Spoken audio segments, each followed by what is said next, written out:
El castillo de Neuschwanstein. Es un palacio historicista del siglo XIX situado en una escarpada colina a los pies de los Alpes, en el extremo sur de Alemania, cerca de la frontera con Austria.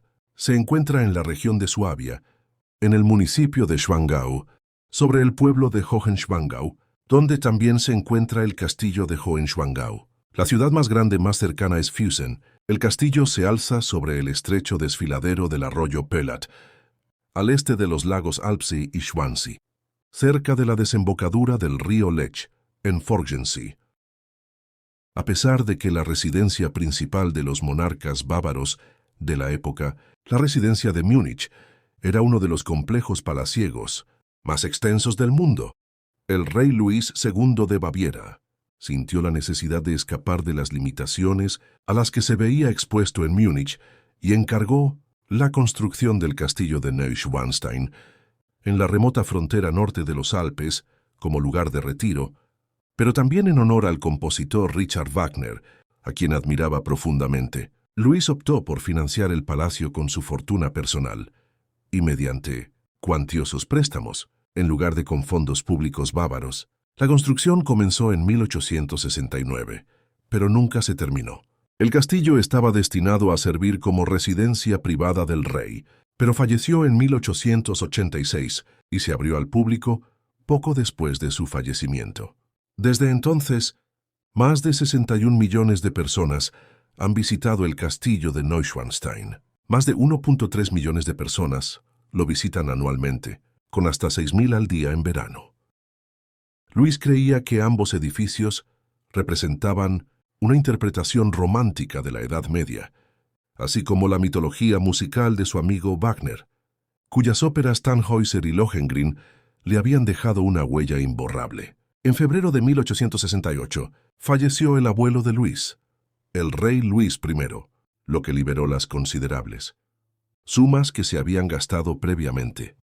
En el infantazgo del rey abdicado, esto permitió a Luis II iniciar el proyecto arquitectónico de construir un refugio privado en el paisaje familiar, lejos de la capital, Múnich, para poder vivir su idea de la Edad Media. En una carta a Richard Wagner, en mayo de 1868, Luis escribió: «Tengo la intención de reconstruir las ruinas del antiguo castillo de Hohenschwangau, cerca del desfiladero de Polat, al auténtico estilo de los antiguos castillos de los caballeros alemanes, y debo confesarles que tengo muchas ganas de vivir allí algún día, dentro de 3 años. Ya saben al venerable huésped que me gustaría alojar allí. El lugar es uno de los más hermosos que se pueden encontrar, sagrado e inaccesible, un templo digno del amigo divino que ha traído la salvación y la verdadera bendición al mundo.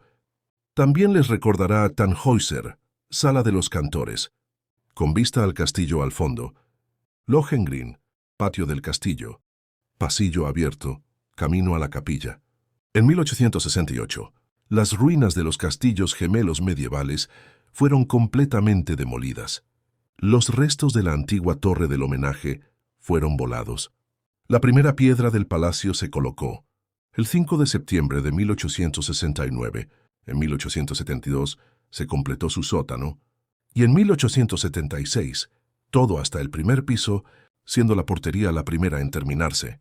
A finales de 1882 quedó terminado y completamente amueblado, lo que permitió a Ludwig alojarse allí provisionalmente y observar las obras en curso. En 1864, la dirección de las obras civiles pasó de Eduard Riedel a Georg von Dollmann. La ceremonia de culminación del Palace tuvo lugar en 1880, y en 1884 el rey se mudó al nuevo edificio. Ese mismo año, la dirección del proyecto pasó a Julius Hofmann. Tras la caída del favor real de Dollmann, el palacio se construyó con una construcción convencional de ladrillo y, posteriormente, se recubrió con diversos tipos de roca. La piedra caliza blanca utilizada para las fachadas provenía de una cantera cercana. A la muerte del rey Luis, el palacio distaba mucho de estar terminado. Las estructuras externas de la portería y el palacio estaban prácticamente terminadas, pero la torre rectangular aún contaba con andamios.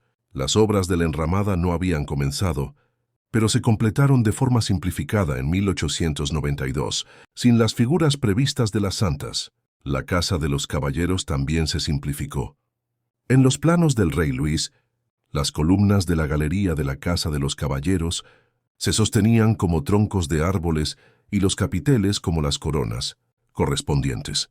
Solo existían los cimientos del núcleo del complejo de Palaciego, una torre del homenaje, de 90 metros de altura, prevista en el patio superior, que descansaba sobre una capilla de 3 naves. Esta no se realizó, y un ala de conexión entre la portería y el enramada corrió la misma suerte.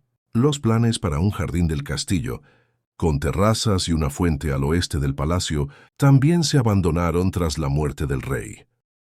Gracias a su ubicación aislada y estratégicamente poco importante, el palacio sobrevivió a la destrucción de las 2 guerras mundiales. Hasta 1944 sirvió como depósito del botín nazi, extraído de Francia por el Instituto Reichsleiter Rosenberg para los territorios ocupados. Tras la Segunda Guerra Mundial, se encontraron 39 álbumes de fotos en el palacio, que documentan la magnitud de las incautaciones de arte.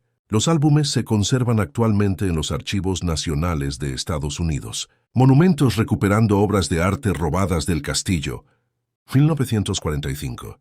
En abril de 1945, las SS consideraron volar el palacio para evitar que el edificio y las obras de arte que contenía cayeran en manos del enemigo. El plan no fue llevado a cabo por el SS Gruppenführer, encargado de la tarea, y al final de la guerra, el palacio fue entregado intacto a representantes de las fuerzas aliadas. Las autoridades de ocupación aliadas finalmente devolvieron el palacio al reconstituido gobierno del Estado bávaro.